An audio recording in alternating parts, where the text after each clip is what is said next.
నమస్తే. Welcome to RP 70 news.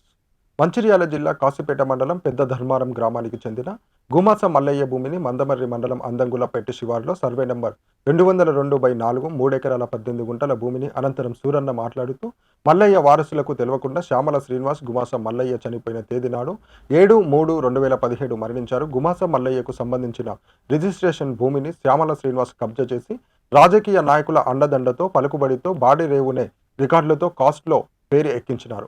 Gumasa Mallayya ఫ్యామిలీకి నేతకాని మాల Shyamala Srinivas BC కులానికి చెందిన వారు అనువంశికము అని తేదీ 10/7/2020 తేదీ నాడు గుమాస మల్లయ్యకు సంబంధించిన భూమిని పట్టా చేసుకున్నారు. ఈ విషయం తెలుసుకున్న గుమాస మల్లయ్య కొడుకు లింగయ్య మంచిర్యాల జిల్లా కలెక్టర్కు భూమి సమస్య గురించి దరఖాస్తు పెట్టుకోగా కలెక్టర్ స్పందించకపోవడంతో హైదరాబాద్ తెలంగాణ ఎస్సీ/ఎస్టీ కమిషనర్ ఆఫీస్లో దరఖాస్తు పెట్టుకున్నారు. బాధితులకు న్యాయం చేసి ఆర్డీఓ మీద తహసీల్దార్ మీద చర్యలు తీసుకోవాలని కలెక్టర్కు కమిషన్ చెప్పినారు. లెటర్ ద్వారా చెప్పినారు. తెలంగాణ రాష్ట్రం ఏర్పడినప్పటి నుండి దాదాపు అనేకమైన సమస్యలు రైతులకు ఉన్నాయి. రైతులు నిజంగా ఆత్మహత్య చేసుకుంటాను, పురుగుల మంది దావ చేస్తాను. అలాంటి బాధితుల్లో ఒక గుమాసి లింగయ్య అనే వ్యక్తి నిజంగా మనకు కాల్ చేసి సూరన్న మాకు ఈ ప్రాబ్లం ఉంది ఒకసారి రండి అని చెప్పి చెప్పిన దండం చేసి చెప్పిన ఏం బాధపడకండి ఒక్కసారి ఈ రైతు జరిగిన అన్యాయం ఏంటి, ఈ రైతు ఎందుకు ఇంట్లో బాధపడతాడు అనే విషయం మనం క్లారిటీగా తెలుసుకుందాం. ప్రజలారా, రైతులకు న్యాయం చేయకుంటే నిజంగా రైతు కడుపులో పుట్టిన మనకు సిగ్గులేనట్టే. ఇగో 5 అన్నదమ్ములు పురుగుల మంది తాగేస్తామంటారు. శ్రీనివాస్ మీద కేసు కావాలి. ఒకసారి నేను మిమ్మల్ని పూర్తిగా అడుగుతాను. దయచేసి ప్రేక్షకులకు మీరు ఏం చెప్తున్నారు నేనే మిమ్మల్ని అడుగుతా, అర్థం కావాలి. ఒకసారి మీ పేరు, మీ పూర్తి పేరు? గుమాస లింగయ్య. గుమాస లింగయ్య. మీ అంటే మీ సమస్య ఏంటి? మా సమస్య భూమి గురించి. అంటే భూమి మీరు ఎందరు అన్నదమ్ములు? మొత్తం మేము 5 అన్నదమ్ములు. ఓకే, మీ భూమి ఎంత కబ్జా గురైంది? మాకు గురి అయింది మాకు తెలియదు. అంటే ఎన్ని ఎకరాలు ఉంది మీ భూమి? ఇప్పుడు మన 3 ఎకరాల 18 గుంటలు ఉంది దీని మీద, పానీల మీద. అవును. ఇక కడమది అయితే మాకు తెలియదు. సో ఈ అంత భూమి ఎవరు లాక్కొని పట్టా చేసుకున్నారు? శ్యామల శ్రీనివాస్. ఆయన ఎక్కడ ఉంటాడు? బొక్కల ఉంటుంటాడు. రాజకీయ అండదండలు ఉన్నాయి ఆయనకి? ఉన్నాయి. ఉండి ఆయన మీ భూమిని గుంజుకోవడం మీరేం చేసిండ్రు? ఇక మేము ఏం చేసినామంటే మేము ఎక్కడికి పోయినా మాకు చదువు రాదు మా 5గురికి. అంటే మీ నాన్న ఉన్నప్పుడే భూమి ఆయన చేతిలో వెళ్ళింది, లేకుంటే మీరే? మా నాన్న చనిపోయినాక. మీ నాయన చనిపోయినాకనే ఆయన లాక్కున్నాడు. అంటే మీ నాయన ఆయనకి ఏమైనా సంతకం రూపాయలు రాసిచ్చినా? ఏం రాయలే, దొంగ సంతకం లెక్కల పెట్టించుకున్నట్టుగా సంతకం ఉన్నది ఒకటి మా నాన్నది. మీ నాన్న నిజంగా పెట్టలేదంటవా? పెట్టలే మా నాన్న. ఆయన తాగిపించిందా? ఏం కళ్ళు గిట్ల తాగిపించి గిట్ల పెట్టి పియవచ్చు, ఏమన్నా మత్తు మందు పోసి. మాకు తెలియదు ఆ మత్తు మందు పోసి. సో ఇది వాళ్ళ డాడీ డెత్ సర్టిఫికేట్. అది ఇదిగోండి మెడికల్ డెత్ సర్టిఫికేట్ వాళ్ళ డాడీ. ఇది ఇక్కడ రాసింది మొత్తం గుమాస మల్లయ్య మీ డాడీ పేరు. ఒక 2017 7వ నెల 7వ తేదీ 3వ నెల మార్చిలో మీ డాడీ గారు చనిపోయిన డెత్ సర్టిఫికేట్ ఉంది. గుమాస మల్లయ్య మీ డాడీ గారి పేరు. మొత్తం 5 మిత్రులారా, 5 అన్నదమ్ములు. Journal student. 5 అన్నదమ్ములు.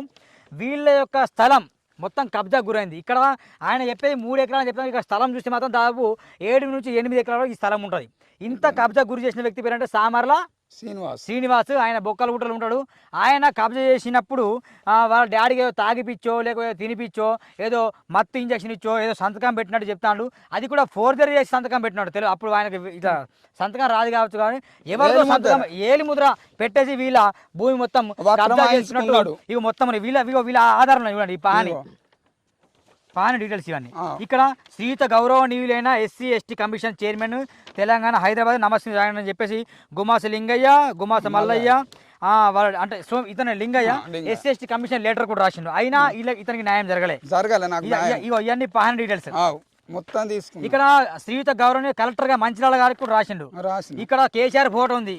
అంటే ఈ భూమి ఇక కేసీఆర్ ఫోటో ఉంది అని కబ్జా గురైతే తప్పకుండా ఈ కేసీఆర్ ప్రభు ఎంత లుచ్చ ప్రభుత్వం మనం అర్థం చేసుకోవచ్చు. నిజంగా ధరణి వచ్చినప్పటి నుండి ఇలాంటి వాళ్ళకు మొత్తం అది వాళ్ళకు ప్లస్ పాయింట్ అవుతుంది. ఎలాంటి సామర్ల శ్రీనివాస్ అనే వ్యక్తికి ఇలాంటి విషయాలలో ప్లస్ పాయింట్ అవుతుంది.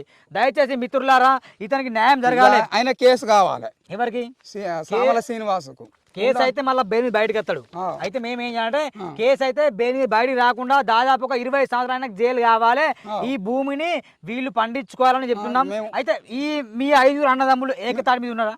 ఉన్నాం, బరాబర్ ఉన్నారా? బరాబర్. అయితే మీకు ఒక పని చెప్తున్నా, ఈ వీడియో రూపకంగా ఒక పని చెప్తున్నా, లింగయ్య బ్రదర్, గుమాస లింగయ్య బ్రదర్, మీకు చేతులైతే దండం పెట్టి చెప్తున్నా, ఈ భూమిని మీరు రేపే దున్నుకోండి. ఆ సామర్ల శ్రీనివాస్ ఎవడా అర్థం మేము చూస్తాం, మేము మిత్రులుగా సామర్ల శ్రీనివాస్ ఖబర్దార్ బిడ్డ, ఈ భూమి మొత్తం ఆధారాలు ఉన్నాయి. ఇప్పుడు వీళ్ళు దున్నుకోవడానికి ఏమంటారు అని చెప్పండి. మీరు కొంచెం రాజకీయ వారసుడు, ఇప్పుడు ఎవరు సామర్ల శ్రీనివాస్ అనే వ్యక్తి సాలోళ్ళ తను, ఇప్పుడు వీళ్ళ ఆయన పుట్టినట్టు వారసుడు లెక్క పెట్టుకొని సంతకం పెట్టిండు. ఇది వారసుడు ఆయన ఎట్లా? ఇప్పుడు ఆయన క్యాస్ట్ వేరు, వీళ్ళు ఎస్సీ నేతగా వస్తుంది, వాళ్ళు బీసీ వర్గం చెందిన వాళ్ళు అనుకుందాం ఎగ్జాంపుల్. ఎట్లా అవుతుంది చెప్పండి, ఎట్లా వారసుడు చెప్పండి, ఎట్లా సంతకం చేసిండు? మా అన్న మా తమ్ముడా ఆయన ఎట్లా అవుతాడు వారసుడు? ఇగో ఇదే డిమాండ్ చేస్తున్నాం. అందుకే ఈ భూమిని మీరు దున్నుకోండి, పంటలు వేసుకోండి, ఎవరు అద్దసం చూద్దాం. రేవంత్ రెడ్డి తెలంగాణ రాష్ట్ర ప్రభుత్వం ప్రమాణ స్వీకరించిన రేవంత్ రెడ్డి గారికి నేను దండం పెట్టి చెప్తాను. రేవంత్ రెడ్డి గారికి ఈ రైతులకు కనుక న్యాయం జరగాలి ఉంటే గుమాస లింగయ్యకు రేవంత్ రెడ్డి గారు సారు మాకు న్యాయం జరగాలి, ఇది న్యాయం డిమాండ్ చేస్తాను. రెడ్డి గారు ఆయనకు ప్రాణం ఉంది, మేము మందాన దాగి సత్తం 5 రేవంత్ రెడ్డి గారు. దయచేసి రేవంత్ రెడ్డి గారు ప్రజా దర్బార్ పెట్టింది పనికి నిర్ణయం కాదు, మీరు ప్రజల కోసం పనిచేయండి. బట్టి విక్రమార్క గారికి, రేవంత్ రెడ్డి గారికి, ప్లస్ ఇక్కడ ఉన్న తెలంగాణ కాంగ్రెస్ గెలిచిన ఎమ్మెల్యేలు కావచ్చు, మంత్రులు కావచ్చు, ఈ రైతును పట్టించుకోండి. ఇక్కడ ప్రస్తుతం ఎమ్మెల్యే ఎవరు? గడ్డం వినోద్ గారికి ఒకసారి మనం దీని తర్వాత ఈ విషయం మేము కాల్ చేసి కూడా చెప్తాం. గడ్డం వినోద్ గారికి ఈ యొక్క బాధని, వీళ్ళ యొక్క గోడు మేము వినిపిస్తాము, తప్పకుండా న్యాయం జరగాలని మేము కృషి చేస్తాము. ఒకటి ఈయన చేసిన మిస్టేక్ ఏంటంటే సామర్ల శ్రీనివాస్ అనే వ్యక్తి వారసుడు అని సంతకం వాళ్ళ డాడీతో పెట్టుకోవడము ఒకటి మైనస్ పాయింట్ ఆయనది. నెక్స్ట్ ఇంకో మైనస్ పాయింట్ అంటే అసలు వాళ్ళ భూమి ఇక్కడ లేదు, అనవసరంగా ఈ భూమిలో జోలికి ఈ భూమిలో జోక్యం చేసుకొని తప్పని చేసిండు. ఇవి రెండు తప్పని చేసుకుంటూ వీళ్ళని భయభ్రాంతకు గురి చేస్తాడు. వీళ్ళ ప్రాణాన్ని ఉంది, వాళ్ళు ప్రాణం ఉన్నా లేకున్నా కానీ వీళ్ళే చచ్చిపోతామని, వీళ్ళే పురుగులమని తాగుతామని చాలా మంది భయభ్రాంతులకు బాగా బాధపడతాను. దయచేసి గవర్నమెంట్ ప్రభుత్వం వెంటనే స్పందించి వీళ్లకు న్యాయం జరగాలి. లేని పక్షం హైకోర్టుని ఆశ్రయిస్తాం, ఎస్సీ ఎస్టీ కమిషన్ స్పందించాలి. ఎంఆర్ఓలు తప్పకుండా దీనిలో ముడుపులు ముట్టుంటాయి, ఎంఆర్ఓలకు ఆర్డీఓలకు ముడుపులు ముట్టుంటాయి. కలెక్టర్ గారు, మంచిర్యాల కలెక్టర్ గారు స్పందించాలి. స్పందించిన పక్షాన తప్పకుండా మేము పెద్ద ఎత్తున వెళ్తాం. దీంట్లో ఎవరైతే ముడుపులు తీసుకున్నారో వాళ్ళందరికీ తప్పకుండా శిక్ష పడేలా మేము కార్యక్రమం తీసుకొస్తాం. లేకుంటే ఎందుకంటే పాపం పేదవాళ్ళు ఇప్పటికే ఎన్ని లక్షలు అప్పు అయిందన్న మీకు? మాకు ఒక 10 లక్షల దాకా 10 లక్షల వరకు అప్పు ఉంది. కొంచెం సిగ్గుపడండి. ఈ భూమి ఉన్నదాన్ని మేము దీని గురించే ఆధారపడి ఉన్నాం. మేము 5 అర్థం ఒకటే రిక్వెస్ట్ చేస్తున్నాం, 5 మేము ఆధారపడి ఉన్నాం. 5 ఇదే దీని గురించి ఆధారపడి ఉన్నాం. ఇప్పటికి ఎంతో అప్పు అయింది వీళ్ళకి.